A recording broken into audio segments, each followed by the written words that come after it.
Hello everyone and welcome back to the Great Book of Grudges. My name is Nathan and we're back with another Total War Warhammer video. Today we'll be discussing the possible legendary characters for the nation of Kislev, so without further ado, let's begin.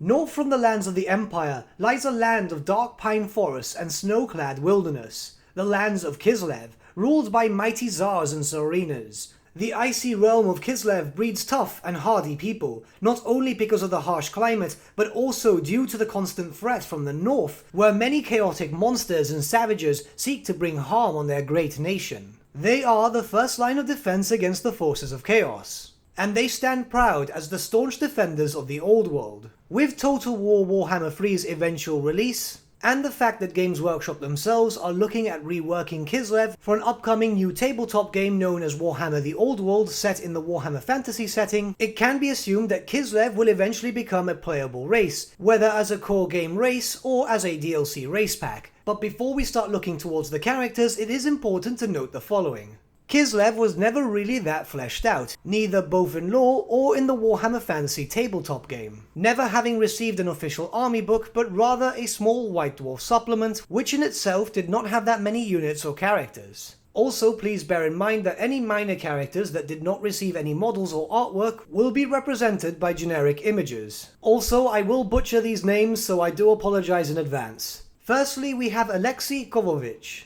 a boyar, a member of Kislev's middle-tier nobility. His ruddy, bearded features denote a hard life spent outdoors, yet he dresses in expensive furs and armor.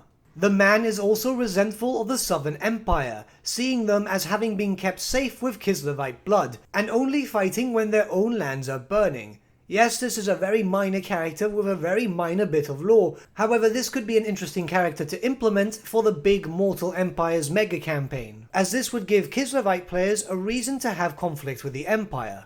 Next we have Sasha Fyodorich Asheton, an expert swordmaster and one of the commanders of the Tsarina's most glorious squadrons of Griffin Legion. He had blades sheathed through cauterized flabs of skin on his heavily muscled chest and stomach, a dancer's physique combined with the powerful shoulders of a swordsman, sporting a long oiled top knot upon his otherwise shaven skull, as well as a drooping mustache. Sasha was known to carry two blades into battle, often being referred to as a Droyashka, a blade master. Sasha had trained under many Cathayan masters, and because of that his skill was unrivaled in all of Kislev. While this character once again is very minor, it could present a way to introduce a DLC character into the Far East near the lands of Cathay. As in most cases in lore, it was very rare to see Kislevite characters outside of Kislev unless they were out on a diplomatic mission, whereas this character specifically travelled to learn new arts and seek a new life for himself. Next we have Anastasia Vilkova, a noblewoman of Prague, also known as the White Lady of Kislev. Anastasia rose to power when her husband, a businessman with a less than noble heart, was murdered. She took over her husband's businesses, removing the parts that brought her in conflict with the criminal underworld, and has become so wealthy that she donates a large sum of money to various hospices and poorhouses within Kislev. Anastasia is depicted as a buxom woman with long flowing black hair and green eyes. Her emblem is that of a crown encircling a heart. She is a devoted follower of Shalvia and is beloved by the poor. When a great plague swept through the poorer districts of Kislev's capital, Anastasia distinguished herself by leading caravan wagons of food and water to refugee and military camps alike, becoming known by the soldiers as the White Lady of Kislev, due to wearing a distinct snow leopard cloak wherever she went.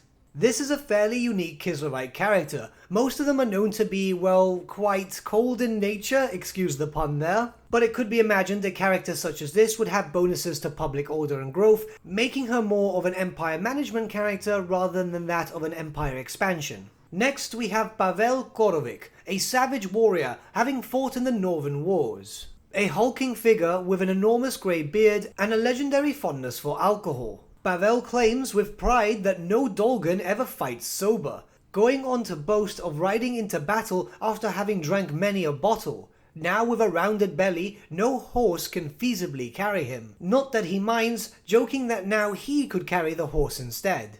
Pavel is a famously known horse breeder throughout Kislev, achieving most of his wealth through highly successful lucrative contracts to provide mounts for the Kislevite army. Should this character ever be implemented, it could be assumed that his armies would be mostly cavalry, most likely focusing around reduced upkeep and increasing damage output, something around that line. Next we have Caspar von Velten. He is the one character on this list that is not a Kislevite, but rather is the Imperial Ambassador to Kislev. An expert fighter, having spent years in the rank and file of Karl Franz's armies, Caspar was a retired warrior, and spent his retirement being, well, forced by his wife Madeline to enjoy the finer things in life, such as the many legendary masked balls and parties in the city of Null. But unfortunately, after the death of his wife, he spent more time withdrawn from society. So when the call from Altdorf came, offering him the ambassadorial position, Caspar knew he could not refuse. This was a new life for him to begin. Now he stands alongside the Kislevites in times of war, and hopes to keep the political friendship between the Empire and Kislev at a great standing. But with that, we've looked at all the possible minor characters. Now let's look at two big name characters in Kislev's history. First we have Boris Boka, also known as Boris Ursus and the Red Tsar. A fierce warrior and devout follower of the bear god Ursun, he was known by many as Boris Ursun or Red Boka, a reference to the oceans of enemy blood he spilled in battle. Boris had inherited Kislev after his father had been killed in battle. Kislev itself had done little to recover from the devastation caused during the Great War against Chaos. As quickly as he rose to power, so too did he almost nearly empty the coffers of Kislev, using all available funds to hire mercenaries to retrain the Kislevite army, rebuilding bridges, roads and towns, with also importing black powder weaponry and engineers from the Empire. Though it almost bankrupted his family and several other noble families too, his reign would be forever remembered for his driving spirit and eagerness to reclaim the lands that had become infested with goblins, trolls, beastmen and other vile creatures. He was also instrumental in a revival of the Ursun bear cult, which had slowly been overtaken by the worship of Ulrich, Tal and other foreign gods. To do so, he undertook the trial of initiation that all priests of Ursun must overcome, and went into the forest to tame a bear.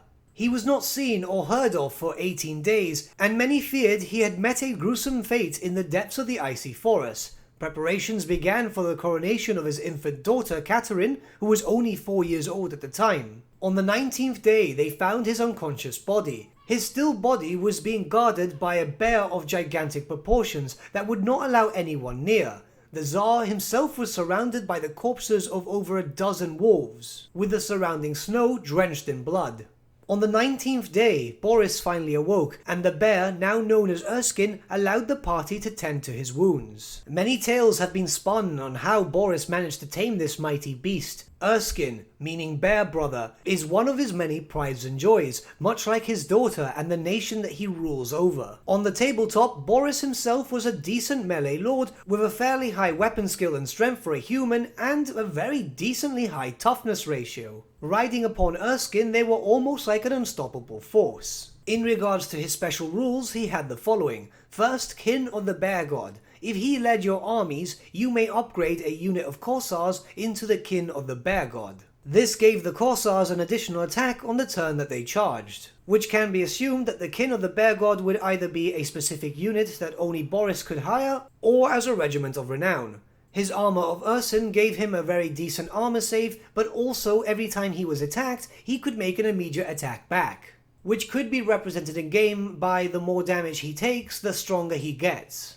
And lastly, his fabled blade, the Shard Blade, which would give him an additional 2 strength, and any models who suffered a wound from it must take a toughness test or suffer an additional wound. This blade was incredibly overpowered as it would not allow for armor or ward saves. This could be tied to a special ability in Total War Warhammer, which could reduce the melee defense capabilities of enemy units when fighting Boris directly. This is a weird character, mainly because Boris is supposed to be dead at a certain point of the lore, but I assume that they could probably rewrite this, as we have to remember that obviously Total War Warhammer's timeline should be considered separate from that of Warhammer Fantasy Battle. And lastly, we have the Tsarina Catherine, the Ice Queen. Before we get into her lore, we have to take into account that if her father is alive in the Total War Warhammer series, she wouldn't be the Tsarina, instead she would be a princess. And just on a personal note, I honestly hope that we do get both characters. They're both well known in the lore, and they were the only 2 playable characters in Warhammer Fantasy Battle. A great wizard in her own right, her power is said to come from the land of Kislev itself, its icy soul and bleak tundra giving her command of the elements and mastery of that form of wizardry known as ice magic. Indeed, some whisper that she is in fact the living reincarnation of the very first Khan Queen, Miska.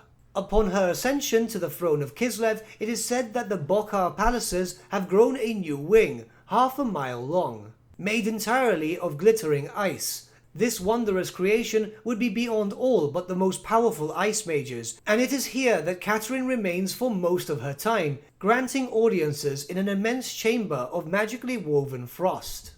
Only under the direst circumstances does the Tsarina join her armies, but when she does, it is often upon a mighty steed whose flanks shimmer with glittering ice crystals and whose breath is the winter wind, or riding an armoured sled drawn by a team of identical beasts. Her mastery over ice magic makes her both feared and respected by her people and all the other nations surrounding Kislev. She is not a cruel queen, but she will do anything to protect her nation. On the tabletop, she wasn't a great melee lord, but that could be expected seeing that she was a spellcaster type character. Instead, she was a level 4 wizard who knew the law of ice magic. This was a specific law of magic only available to the Kislevites. But now let's look towards her other special rules. Firstly, she was the beloved of Kislev, which meant in the tabletop, if she joined a unit, that unit would become stubborn, and all Kislevite units near her would be able to re-roll failed psychology tests. Obviously we don't have this type of capabilities in Total War Warhammer, but I assume that she'd dramatically buff up the leadership capabilities of all Kislevite units. Next is the Protectors of the Khan Queen, where she would lift the restriction on the tabletop on Griffin Legion units, so it can be assumed in Total War Warhammer she would dramatically reduce their upkeep. She had a special blade known as Fear Frost, which would grant her the Killing Blow special rule, but in Total War Warhammer it could be assumed that she'll be able to do some semi-decent attacks in melee combat. And lastly, her Crystal Cloak. This was one of the few items which gave a very decent ward save, and any attacks directed to her by the enemy would suffer a -1 in both to hit and to wound, which in Total War Warhammer could be assumed that she would be made harder to hit. Unfortunately, there's not that many characters established for Kislev. I have missed out a few intentionally, and those are the ones established in the RPG books as they were never considered to be true canon. And while we don't really have that many options at the moment, it is important to note that Games Workshop and Creative Assembly could easily make up new characters. But what do you guys think about this list of characters? Are there any others that you'd like to include? And do you have any suggestions for possible mechanics? Let me know your thoughts in the comments below, and let's start a bit of a discussion. But with that, my friends, we've come to the end of our video. Thank you so much for watching. If you did enjoy the video, might I suggest giving the video a like, or even subscribing to the channel, as it really does help us out. In the description section below are various different links to social media platforms such as Facebook, Instagram and Discord, where you can get in contact with the Great Book team. Also in the description section below is an affiliate link with Element Games where you could buy loads of hobby-based products, not just Warhammer, for 10 to 25% off. Making a purchase using our special link and also using our special code, both of which are in the description below, supports the channel at no extra cost to you, which we think is rather cool. A big thank you to our patrons. Your support means the world to us. Honestly, it's amazing that people want to help a small channel like us grow and get to a higher level of content. A special thank you to our patrons Gibraltar LUSC and Ryan Bertsche for subscribing to us at our Fane level. Honestly, you guys are super cool. And a big thank you to our patron Edward Huell for subscribing to us at our King level. Mate, you're super awesome. But with that, my friends, thank you so much for watching once again, and we shall see you all again very, very soon. Have a good day.